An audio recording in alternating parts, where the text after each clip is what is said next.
함께 있으면 좋아요. 안전하고 든든하고 마음 놓이고, 떠나가시면 외롭고 고독하고 쓸쓸한 거예요. 헤어지면 아픈 거예요. 그런데 오늘 말씀을 보면 떠나가시는 것이 유익하대요. 어떻게 보면 이율 배반적인 말씀을 하시는 것 같습니다. 제자들이 모든 것을 버리고 주님을 따랐습니다. 시몬, 베드로, 안드레, 물고기를 잡다가 나를 따라오라고 말씀을 듣고 예수를 따라갑니다. 야고보와 또 요한도 그물질 다 하고 아침에 나와서 오늘 밤에 다시 그물질 하기 위해서 찢어진 그물을 꿰매고 있을 때 예수님이 나를 따르라니까 따라가는 거예요. 그 네 사람 어부들은요, 자기의 재산을 다 포기한 거예요. 배와 그물이 요즘으로 말하면 사업장이고 사업의 모든 것이, 근데 버린 거예요. 버리고 예수님을 따라갔습니다. 마태는 어떻습니까? 세관 앞에 앉아가지고 책상이 좋았는지 안 좋았는지 모르지만 책상 하나 놓고 의자 하나 놓고 앉아 있었을 거예요. 마태가 100불 하면 100불 내야 돼요. 500불 하면 500불 내야 돼요. 그럼 100불 세금을 받으면 50불은 로마 총독부에서 내고 50불은 자기 착복하는 거예요. 쓰면 돈이에요. 장부가 돈이에요. 그런데 마태를 향하여 나를 따르라 할 때 마태가 두말하지 않고 장부 다 놓고 책상과 의자 놓고 예수님 따라갔어요. 제자들은 모든 것을 버리고 예수님을 따라갔는데 한 3년 이상 예수님을 따라 다니다 보니까 얼마나 좋을지 몰라요. 예수님 때문에 누리는 것이 얼마나 많은지 몰라요. 예수님이 기적을 베푸십니다. 병든 자를 고치시고요, 귀신을 내어 쫓고 물 위도 걸으시고요, 물을 편하여 포도주가 되게 하시고 오병이의 기적도 베푸십니다. 제자들이 얼마나 신났겠어요. 12명을 놓고서 물고기와 보리떡을 나눠주니까 크고 바구니 들고 쫓아다니는데 떼어주면 떠나고 떼어주면 떠나고 떼어주면 떠나고, 제자들이 얼마나 흥분했겠어요. 아, 예수님 오죽하면 오병이의 사건이 끝나고 사람들이 웅성웅성 하잖아요. 이 사람을 우리의 왕으로 삼자. 이 사람을 우리의 왕으로 삼으면 우리가 그동안 로마로부터 속박을 받고 있는데 우리가 해방민족이 될 것이다. 그리고 최소한 먹는 문제를 해결될 것이다. 한 물고기 떼면 떠나고 그 떡을 떼면 떠나고, 이런 지도자가 왕이 되면 우리나라 먹고 사는 데 문제 없을 거예요. 왕 삼으려고 했어요. 제자들이 얼마나 예수님 계신 게 뿌듯했는지 몰라요. 광주리를 들고 다니면서, 아니면 병자들이 병 고치려 한두 명이 왔겠어요. 줄을 섰겠어요. 줄을 서시오 이랬겠죠. 줄을 세워놓고 얼마나 제자들이 뽐냈어요. 똑바로 써요. 똑바로 써요. 똑바로 써요. 얼마나 뽐냈을 거예요. 예수님과 함께 할 때 얼마나 그들이 기분 좋았겠어요. 근데 이분이 떠나신대요. 예수님이 계시면은 충분히 먹지는 못해도 굶진 않았습니다. 마실 거 마시고요, 먹을 거 먹고요, 그리고 집은 변변한 게 없어도 주무셨어요. 이 집 저 집에서 빌려주었기 때문에 주무셨어요. 예수님만 따라가면 문제가 없었습니다. 걱정할 것이 없었어요. 그런데 예수님이 떠나신다는 거예요. 제자들의 마음이 불안한 겁니다. 그렇게 믿었던 예수님이 떠나가신다니까 제자들의 마음이 울적한 거예요. 이렇게 우리가 좋아하는 예수님, 예수님과 함께하면 모든 것들이 만사 형통이 되었는데 앞으로 예수님 떠나시면 어떡하나? 예수님 말씀하세요. 내가 너희를 떠나는 것이 너에게 유익하다. 실상이라고 하는 말은 진실, 참, 사실이라는 말이거든요. 내가 떠나는 게 진짜 너희들이 유익한 거야. 내가 떠나야 보혜사를 너희에게 보낼 수 있어. 내가 가면 보혜사를 너희에게 보내리니. 다시 말하면 예수님이 떠나가시지 아니하시면 보혜사가 오시지 않는 거예요. 예수님이 떠나셔야 보혜사가 오십니다. 우리는 예수 믿으면서 삼위일체 하나님에 대해서 말씀을 듣습니다. 삼위일체 하나님은 본질상 한 분이세요. 하나님, 세 하나님이 아니에요. 본질상 한 분의 하나님이시고 세 위격을 가지고 계신 분이에요. 세 위격이 성부, 성자, 성령 세 위격을 가지고 계신 분이십니다. 그런데 이분들이 영원히 함께 하시는 분들이에요. 나눌래야 나눌 수 없는, 분리될 수 없는 합쳐진 분이세요. 그래서 예수님께서 마지막 요한복음 17장에 제자들을 위해서 기도하실 때 우리가 하나인 것처럼 저들도 하나 되게 하옵소서 그래요. 얼마나 제자들이 뿔뿔이 흩어지면, 얼마나 제자들이 잘 틀어지고 잘 헤어지면 우리가 하나인 것처럼 저들도 하나 되게 해주세요. 그런 기도를 하시잖아요. 예수님, 성령님, 하나님은 분리될 수가 없는 분이에요. 어떤 분은 하나님은 높으신 분이고 예수님은 그 중간이고 성령님은 그 밑인 줄 알아요. 그런데 성부 하나님, 성자 예수님, 성령 하나님은 동등하신 분이에요. 똑같으신 분이에요. 이 성부 하나님이 세상을 창조하셨습니다. 창조하신 세상을 내버려 두지 아니하시고 세상을 관리하시고 보존하세요. 하나님이 세상을 품고 계세요. 이 하나님이 아담과 하와의 타락을 보고 인류 구원 계획을 세우십니다. 하나님이 구원 계획을 세우셨습니다. 그래서 독생자 아들 예수를 세상에 보내기로 계획하시는 거예요. 하나님의 구원 계획입니다. 그러면 성자 예수님은 누구십니까? 하나님의 아들로 하나님으로부터 세상으로 보냄받았습니다. 하나님이 세상을 이처럼 하사 독생자를 주셨으니 독생자 우리에게 주신 거예요. 세상에 보내주신 거예요. 하나님이 독생자를 보내줬어요. 이 세상에 독생자를 보내주신 것은 아들을 통해서 세상을 구원하시려고, 죄악된 세상, 썩어진 세상, 부패한 세상을 구원하시려고 아들을 세상에 보내주십니다. 이 아들이 속죄 제물이 됩니다. 좀 위에 말씀 드리겠습니다만 죄는 큰 죄나 작은 죄나 다 죽습니다. 죄의 값은 사망이라고 했으니까요. 다 죽는데 그 죄의 문제를 해결하기 위해서 아들을 보내주셨는데 해결할 수 있는 길이 예수님이 죽는 거예요. 구약시대에 백성들의 죄를 용서받기 위해서는 황소가 죽어야 됐습니다. 피를 흘려야 됐습니다. 백성 개인들의 죄를 용서받기 위해서는 양을 끌어와서 양에게 전가하는 거예요. 이 사람의 죄를 양에게 뒤집어 씌우고 양을 죽여서 이 사람의 죄를 사함받는 거예요. 그게 속죄제물이죠.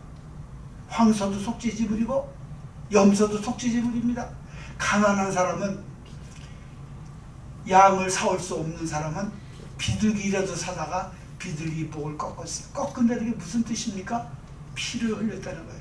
비둘기 피라도 내서 하나님께 제사를 드렸습니다. 하나님은 피 흘린 제사를 받으세요. 그래서 히브리서 보면 피 흘림이 없은즉 사함이 없느니라.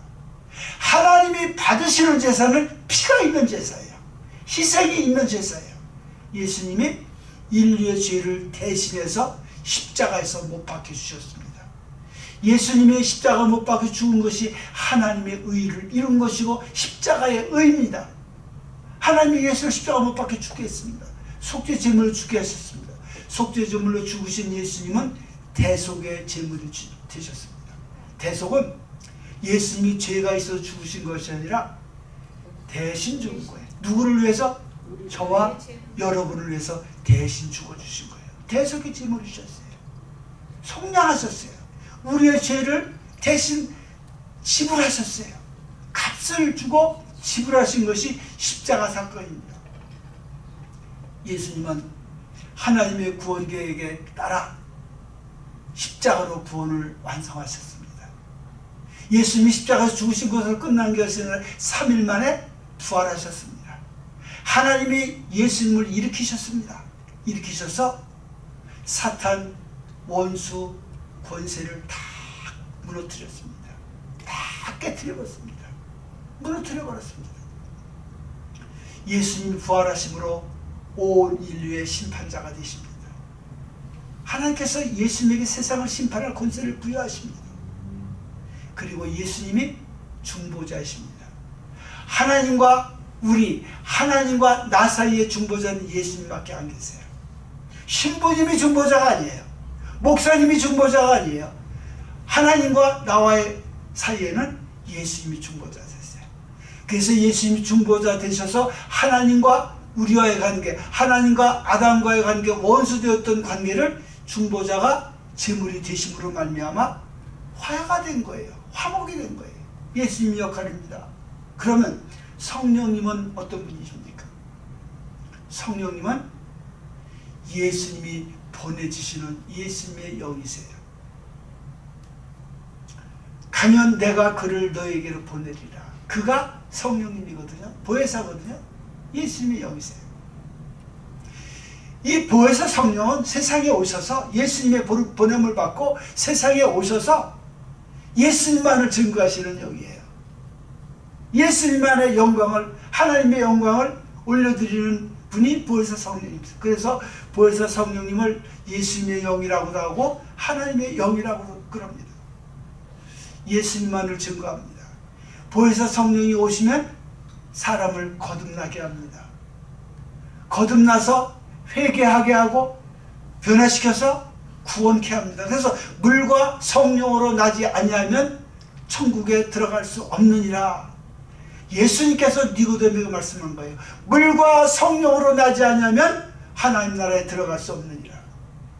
볼 수 없는 건 물론이고 하나님 나라에 들어갈 수 없다고 말씀하십니다. 이 성령, 보혜사 성령님은 예수님의 영으로 예수님의 일을 대신해 주시는 분인데 그분이 구원을 성취하시는 분이에요. 저와 여러분 각자에게 구원을 성취시켜 주시는 분은 예수님을 증거하시는 성령 보혜사 하나님이십니다. 이 시간도 우리에게 은혜를 주시는 분이죠. 그분은 우리를 늘 위로하시고 우리와 함께 하시고 세상 끝날까지 우리와 함께 하시는 분이 보혜사 성령님이세요. 그 성령님에 대한 말씀 잠깐 듣습니다. 그러니까 성부 하나님은 성자 예수님을 세상에 보내시고 성자 예수님은 성령님을 세상에 보내주시고 성령 하나님은 세상에 오셔서 예수님을 증거하십니다. 성령님은 딴 말씀하지 않아요. 예수님에 대하여 말씀하세요. 예수님의 말씀을 대신해 주시는 분이 성령님이세요. 성령이 언제 임했습니까? 예수님께서 이제 승천하시고 40일이 지난 다음에 감람산에 한 500여 성도들이 모인 가운데서 말씀하시는 거예요. 사도와 같이 모이자 한 500명 정도가 모였습니다. 저희에게 분부하여 가라사대 예루살렘을 떠나지 말고 내게 들은 바 아버지의 약속을 기다리라. 내게 들은 바, 예수님께 들은 바 아버지의 약속을 기다리라. 그 아버지 약속이 뭘까요? 아버지 약속이 바로 오순절 마가의 다락방에 임한 성령인데 아버지의 약속을 받을 때까지 예루살렘을 떠나지 말라 그랬습니다. 500여 성도가 모였는데 그 중에 120문도가 마가 다락방에 모입니다. 아버지의 약속 뭔지 모르지만 우두커니 앉아있을까요? 평소에 예수님한테 습관적으로 배운 대로 전혀 기도에 힘썼다고 해요. 기도했습니다. 보혜사 성령 기도할 때 임하시는데 그 보혜사 성령이 언제 임하시느냐? 오순절에 임합니다. 예수님이 부활하셔서 40일 동안 세상에 계시고 40일 만에 감람산에서 제자들이 보는 가운데 승천하셨습니다. 그분이 승천하시고 10일 50일째 되는 날 마가의 다락방에 성령이 임하십니다. 사도행전 2장에 말씀하신 대로 성령이 임하시면 이렇습니다. 하늘로부터 급하고 강한 바람 같은 소리가 온 집에 가득하고 불의 혀같이 갈라지는 것이 보이고 각 사람에게 임하시고 다락방에 모였던 120명 한 사람도 죄 없이 성령 충만함을 받았습니다. 성령 충만. 오순절 마가다락방에 임한 성령입니다. 그럼 이 성령은 어떤 분이십니까? 성령을 헬라어로 헤라크레이토스라고 하는데 많이 들어보셨죠? 헤라크레이토스는 두 단어예요. 파라크레이토스. 파라는 전치사고 이제 파라는 옆에서 곁에서 그런 뜻을 가지고 있습니다. 그리고 클레토스라고 하는 뜻은 소리지는 자, 소리치는 자, 호소하는 자, 그런 뜻을 가지고 있습니다. 무슨 뜻인가 하면은 그 직역하면 옆에서 소리 지르는 자가 보혜사 성령님이신데 그 성령님은 성도들을 늘 성도들과 함께하면서 성도들을 보호하시고 성도들을 도와주시고 성도들을 위로하시고 성도들이 어려운 일이 임할 때 상담해 주시고 카운슬러가 되어주시는 분이에요. 그리고 그 보혜사 성령님이 하나님께 간구하시는 분이라고 말씀합니다. 우리 다 같이 한번 읽어볼까요? 로마서 8장 26절 27절 시작. 이와 같이 성령도 우리 연약함을 도우시나니 우리가 마땅히 빌바를 알지 못하나 오직 성령이 말할 수 없는 탄식으로 우리를 위해 친히 간구하시느니라. 마음을 감찰하시는 이가 성령의 생각을 아시느니 이는 성령이 하나님의 뜻대로 성도를 위하여 간구하시니라. 이 보혜사 성령님은 성도들의 마음속에 계세요. 내주하신다 그러죠. 내주하시는 성령님. 내주는 주자는 집주자예요. 집주자. 성도의 마음속에 집을 짓고 텐트를 짓고 사시는 분이 성령 하나님이세요. 그 성령 하나님이 그냥 집만 지키시는 분이 아니라 오늘 말씀을 보니까 이와 같이 성령도 보혜사 성령, 우리 연약함을 도우시라니. 우리 인간이 얼마나 연약합니까? 얼마나 연약해. 특별히 아프면요 사람이 무너지잖아요.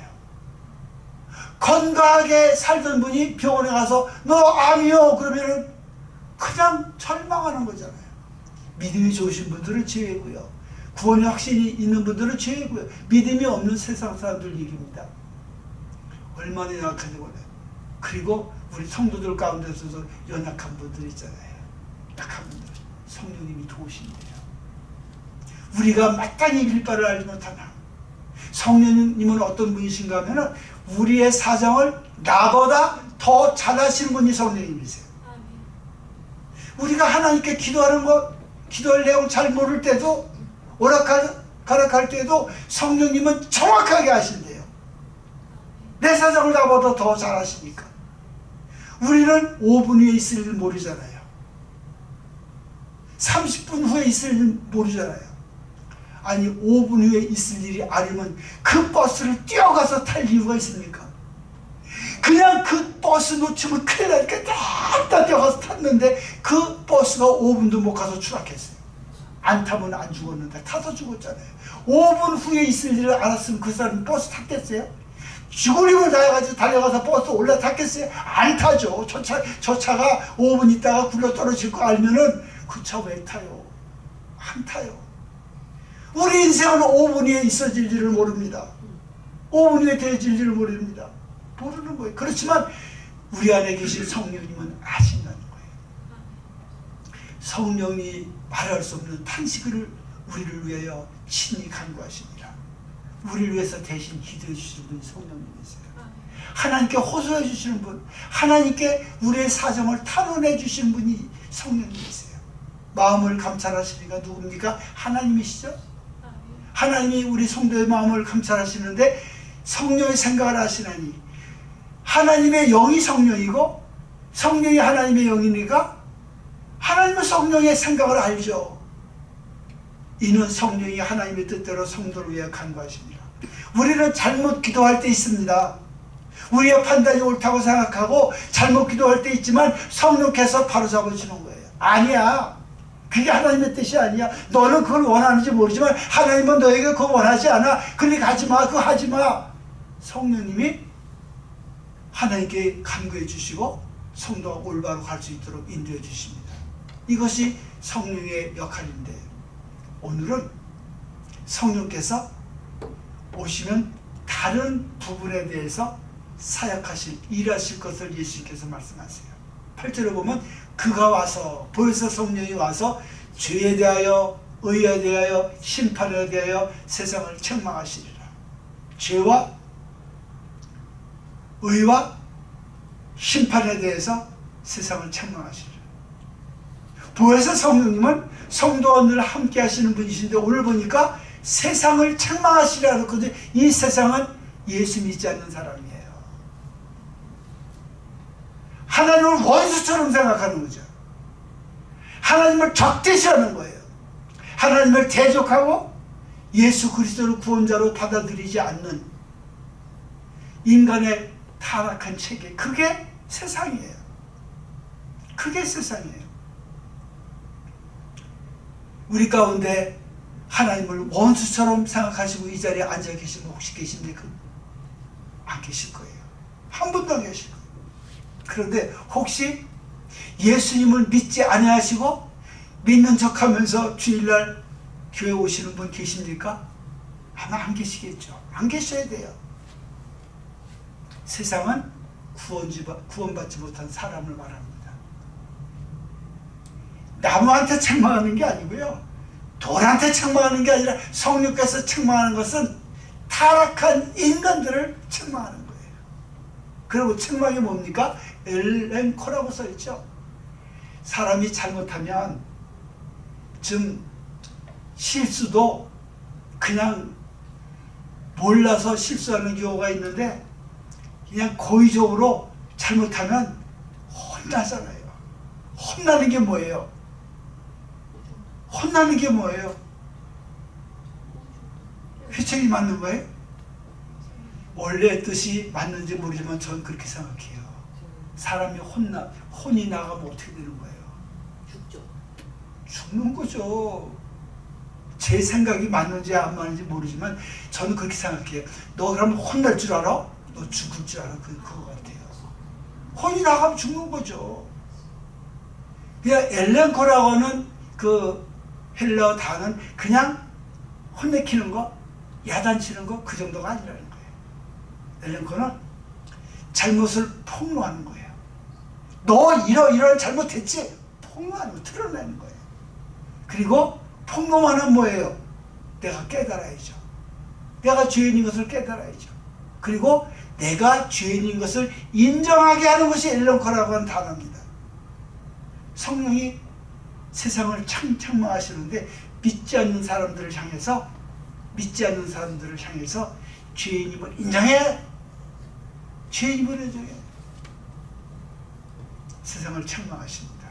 첫째, 죄에 대하여. 9절 다 같이 시작. 죄에 대하여 하는 그들이 나를 믿지 않으며.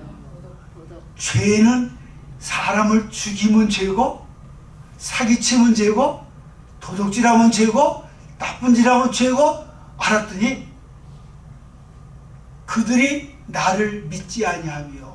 여기 나가 누굽니까? 예수님이죠. 세상이 나를 믿지 않는 게 죄다. 세상 사람들은 그럽니다. 도덕과 양심적으로 살고 착하게 살고 정직하게 살면 뭐 천국에 가겠지. 도덕적으로 살면 천국 갑니까? 착하고 양심적으로 정직하게 살면 천국 갑니까? 예수 믿지 않는 게 죄예요.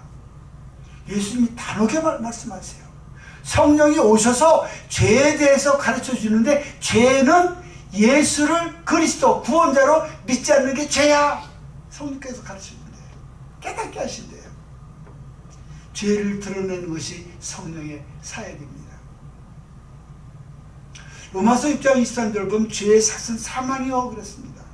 죄의 삭은, 죄의 결과는 사망인데 죽게 된 이유가 죄 때문에 죽게 되었습니다. 누구의 죄? 아담과 하와의 죄 때문에 죽음이 왔습니다. 죄는 결과고, 죄는 원인이고, 그 결과 사망을 가져오게 한 원인이 그 죄죠. 불순종이죠. 선악과를 따먹지 말라고 했는데 따먹은 게 불순종이잖아요. 불순종이 사망을 낳게 했습니다. 죄가 사망을 가져왔습니다. 사망은 결과고 죄는 원인이라고 했죠. 세상에 원인 없는 결과는 하나도 없어요. 사람이 왜 죽는가? 죄 때문에 죽는 거예요. 나같이만 살려고 그래. 나같이만 착하게 살려고 그래. 아, 저 사람 보니까 법 없어도 살고 하나님 없어도 잘 살 것 같아. 그런데 성령이 오시면 죄는 예수를 모르는 거고 예수를 믿지 않는 거고 죄 때문에 죽는 거구나. 죄 때문에 죽는 거구나. 성령이 가르쳐 주신다는 거예요. 죄 때문에 사망이 났다는 것을 알게 하신다는 거죠. 요한일서 3장 4절입니다. 죄를 짓는 자마다 불법을 행하나니 죄는 불법이라. 죄를 밥 먹듯이 지는 분들 있죠. 죄를 너무 많이 지니까 죄가 죄인지 몰라요. 거짓말을 계속 하면은요, 그 거짓말이 진짜로 느껴지고 진짜로 믿어진대요. 정치인들. 우리는 저 사람이 왜 저럴까? 내가 삐뚤어졌나? 내 하나가 비었나? 그러잖아요. 근데 거짓말을 계속하면 그게 확신으로 다가온대요.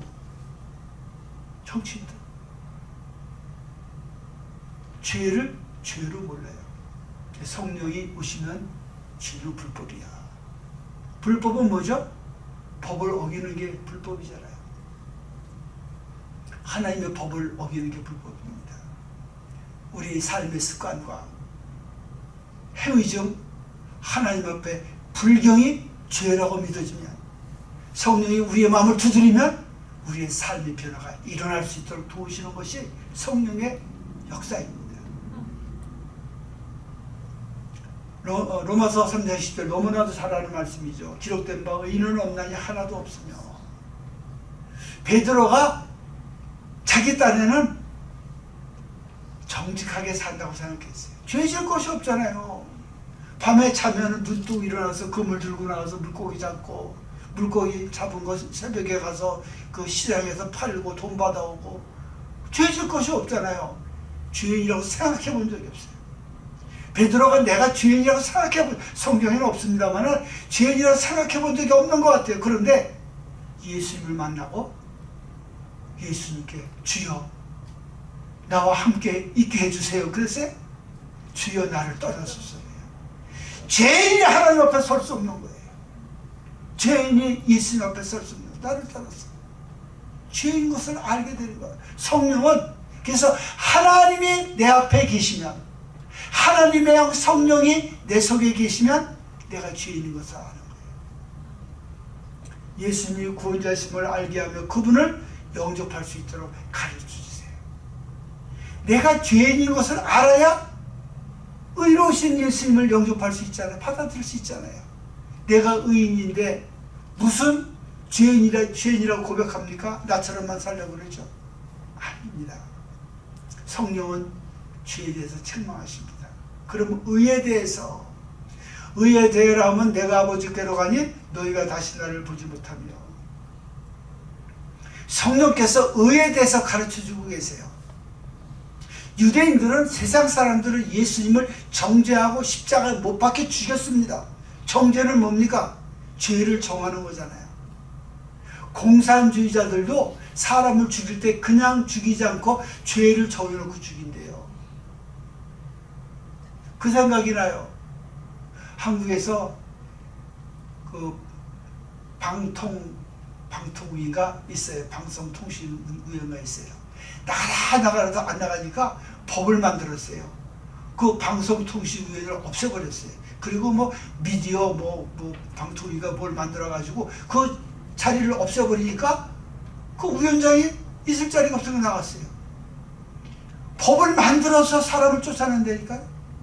법을 만들어서 사람을, 공산당도 정죄하고 죽이는 거예요. 그냥 돌로 쳐 죽이는 것이 아니라 죽창으로 찔러 죽이지 않고 넌 이런 죄를 졌어로 죽였어요.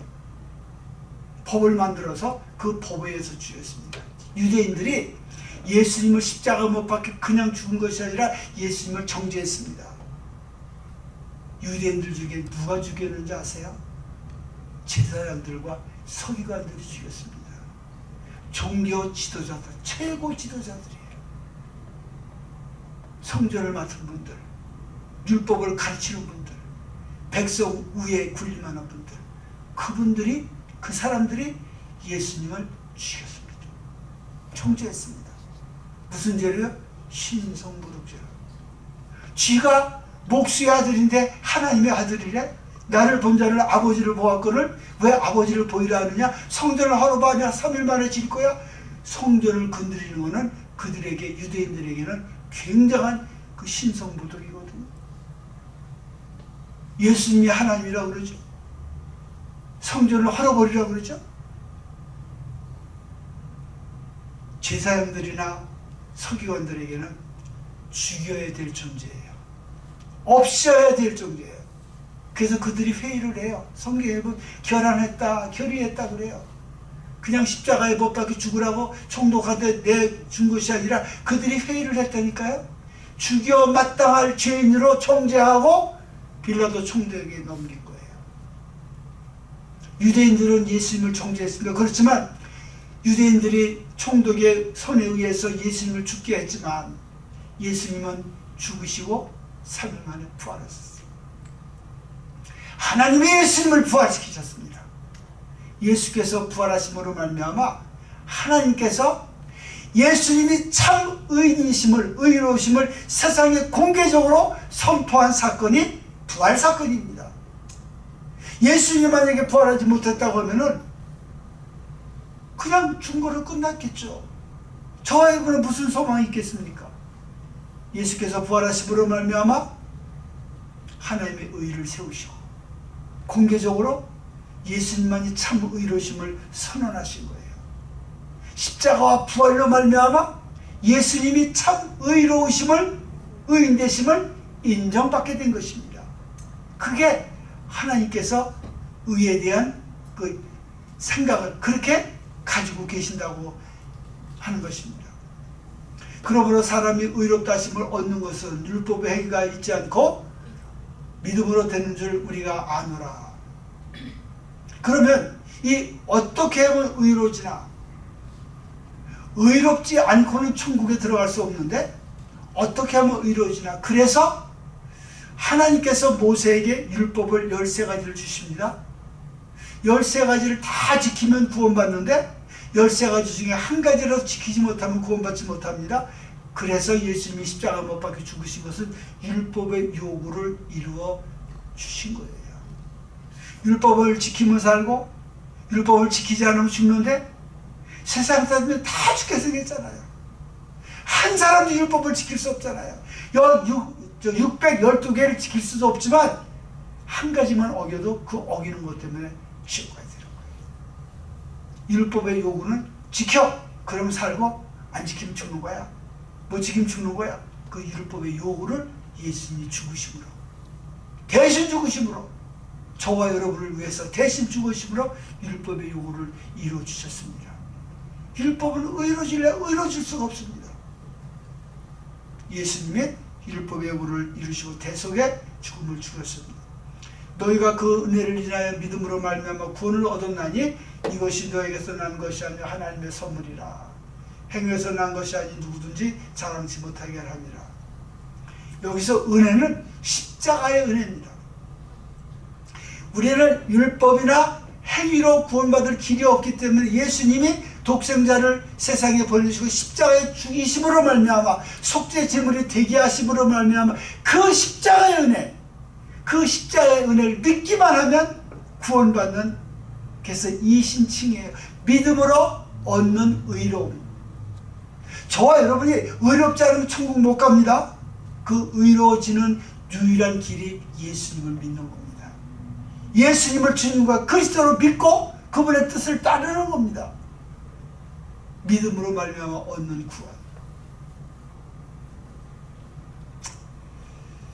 의로워야 천국 갈 수 있습니다. 예수님의 십자가 일을 믿으면 우리도 그 피의 공로를 의지하여 의롭다움을 받고 천국에 들어가게 됩니다. 세 번째, 심판에 대하여 말씀합니다. 심판에 대하여 이제 보혜사가 책망할 거라는 거예요. 심판이 뭐냐? 심판은 이 세상 임금이 심판을 받았습니다. 세상 임금은 사탄입니다. 사탄은 심판을 받았습니다. 과거 완료형이에요. 사탄은 하나님으로부터 심판을 받았다는 거예요. 사탄은 구원의 길이 없습니다. 거라사 지방에 있었던 귀신들이었던 청년이 예수님을 알잖아요. 하나님의 아들인 것을 알잖아요. 그 귀신 들린 그 사람이 귀신의 힘으로 예수님이 하나님의 아들인 것을 알기 때문에 구원받습니까? 못 받아요. 사탄은 이미 정죄받았어요. 이미 심판받았어요. 사탄은 심판받았는데 왜 심판에 대해서 말씀한가 하면은 심판이 있다는 것을 알게 하시는 거예요. 사탄처럼 심판받을 수 있다는 거예요. 성령의 책망을 들으라고 지금 예수님께서 말씀하십니다. 심판이 있습니다. 골로새서 2장 15절 보면 심판자 그리스도에 대해서 말씀하고 계시는데 함께요. 시작. 정사와 권세를 벗어버려 밝히 드러내시고 십자가로 승리하시느니라. 십자가로 무엇을 승리하시는가? 무엇을 깨뜨려 보시는가? 정사와 권세예요. 정사와 권세는 악한 사탄의 세력입니다. 사탄의 역사입니다. 영적인 역사입니다. 정사와 권세를 벗어버려는 사탄의 세력을 벗겨버린다는 거예요. 사람이 무엇을 입었는지 벗겨놓으면 알잖아요. 얼굴에 분칠을 많이 하고 화장을 파운데이션이가 뭐 찍어바르고 막 그러는데 세수를 하면 그 얼굴이 아니잖아요. 벗겨놓으면 아니잖아요. 어떤 목사님이 신방을 가시는데 천정을 딱 눌렀더니 어떤 할머니가 나오더래요. 그래서 아이고 잘못 왔습니다. 죄송합니다. 거기 갔다 했더니 목사님 저예요. 쫓아나오시더래요. 목사님이 그분이 교회에서는 화장한 얼굴만 포장한 얼굴만 봤다가 세수한 맨 얼굴 보니까 몰라보는 거예요. 예수님의 십자가 부활 승리로 말미암아 사탄의 세력을 벗겨버린 거예요. 사탄의 얼굴을 벗겨버린 거예요. 무장해제 시켜버린 거예요. 무장해제는 뭡니까? 싸우다가 적군을 포로로 잡잖아요. 그러면 그 포로가 가지고 있는 총기 이런 것들을 다 뺏어요. 속에 뭐가 칼이 날아가지고 손들어 엎드려 뻗쳐해가지고 다 찢어가지고 뺏어. 왜 그렇습니까? 그게 무장해제죠. 그죠? 해코지 아까워. 예수님의 십자가 사건으로 말미암아 악한 원수 마귀의 모든 무력을 해제시켜버렸다는 거예요. 정사와 권세를 벗어버려 밝히 드러내시고 드러내는 건 뭡니까? 어둠에 있을 적에는 안 보이지 않습니까? 근데 빛이 오면 보이잖아요. 어두울 때는 안 보이는데 예수님의 십자가 사건으로 말미암아 사탄의 음흉한 시커먼 괴계를 드러냈다는 거예요. 세상에 실체를 드러내서 세상에 구경거리 삼았습니다. 저와 여러분에게 사탄의 세력은 구경거리밖에 안 되는 거예요. 사탄이라는 존재를 두려워할 필요도 없습니다. 무서워할 필요도 없습니다. 예수님이 이미 십자가 사건으로 무장해제 시켰는데 사탄이 우리를 어떻게 공격해요? 이빨 빠진 호랑이죠. 발톱 빠진 호장이죠. 그냥 우리가 치면 되잖아요. 이기면 되잖아요. 밝히 드러내시고 사탄의 실체를 드러내셨기 때문에 사탄은 두려운 존재가 아니라 예수님 십자가의 승리로 말미암아 사탄은 우리가 성령의 능력으로 깨트릴 수 있는 허약한 존재임을 말씀해 주고 있습니다. 디모데후서 4장 8절입니다. 다 같이 시작. 이제는 후로는 나를 위하여 의의 면류관이 예비되었으므로 주 곧 의로우신 재판장이 그날에 내게 주실 것이니 내게만 아니라 주의 나타나심을 사모하는 모든 자에게니라. 심판이 있다는 거예요. 마지막이 있다는 거예요. 의로우신 재판장 예수 그리스도께서 영생의 면류관을 주십니다. 영생의 면류관. 영생의 면류관을 주신다고 하면은 예수님을 믿지 않는 불신자들에게는 영원한 형벌이 준비됐다고 하는 사실입니다. 그거 집행하신다네요. 영생의 면류관을 주시고 바울뿐만 아니라 내게만 아니라 주의 나타나심을 사모하는 모든 자. 누굽니까? 우리죠. 다 같이 한번 해볼까요? 나도 기다리잖아요. 예수님의 오심을. 바울뿐만 아니라 우리도 주님의 오심을 기다리시잖아요. 사모하잖아요. 그분을 사랑하잖아요. 바울이 받을 의의 면류관 저와 여러분도 받게 될 줄로 믿습니다. 아멘. 우리 다 같이 고린도서 5장 10절 시작. 이는 우리가 다 반드시 그리스도의 심판대 앞에 드러나 각각 선악간에 그 몸으로 행한 것을 따라 받으려 합니다. 심판날에 심판이 없다고 하니까 우리가 함부로 살죠. 심판은 상 받을 자 상 받고 벌 받을 자 벌 받는 것이 심판입니다. 그 몸으로 행한 것을 따라 받으려 합니다. 뭘로 행해요? 우리의 마음만, 우리 영으로만, 우리 몸으로 수고하는 거예요. 하나님을 위해서 수고하고, 성도들을 위해서 수고하고, 희생하고, 땀 흘리고, 봉사하고, 몸으로 한 대로 그 몸으로 행한 것을 따라 받는데요. 여러분이 수고하시는 거, 몸으로 수고하시는 거, 땀 흘리시는 거, 희생하시는 거, 심판의 날에 상급받게 될 줄로 믿습니다. 아멘. 우리 그 믿음 가지고 사는 거죠. 그 마지막 날에 선악과를 행한 대로 받을 것이다. 심판자가 양과 염소를 가르는 것처럼, 양은 오른편에 염소는 왼편에 갈라놓는 것처럼, 알고 온 창고에 들고 쭉정이는 불태우는 것처럼 마지막 심판이 있다는 것입니다. 심판을 기억하지 못하고 함부로 살지 말라고 이렇게 성령께서 세상을 책망하십니다. 이 세상이 다가 아니라 이 세상이 끝나는 심판이 있다고 하는 것을 가르쳐 주시는 거예요. 성령이 세상을 책망하시는데, 불신자들을 책망하시는데, 죄를 알게 하고 의가 무엇인지, 어떻게 의롭게 되는지, 십자가로 의를 세우신 예수 그리스도를 믿음으로 말미암아 의롭게 된다고 사실을 알게 하셔서 심판의 자리에 머물지 말고 구원의 자리에 이르게 하는 것이 성령의 증거, 성령의 외침입니다. 세상을 향한 성령의 책망은 심판받을 세상을 구원하려 하심입니다. 그들도 예수 그리스도를 믿게 하여 예수님의 이름으로 구원받기를 원하셔서 세상을 책망하고 계십니다. 심판의 자리에 있는 불신자들을 한 사람이라도 더 구원하여 천국 백성 삼으려는 것이 예수 그리스도를 증거하시는 성령, 세상을 향한 성령의 사역입니다. 이 시간 우리 스스로에게 질문해야 합니다. 나는 아직도 예수님을 거부하는 세상인가? 교회 안에 있으면서 죄를 알지 못하고 예수님을 불신하고 있다면 나는 아직 세상입니다. 죄를 알게 하시고 십자가의 의로 구원하여 구원의 길을 열어주신 성령의 음성을 들으시기 바랍니다. 성령께서 증거하십니다. 예수가 그리스도이심을 믿으십시오. 나를 살리려고 십자가에 죽으신 예수님을 영접하십시오. 다 같이 기도합니다.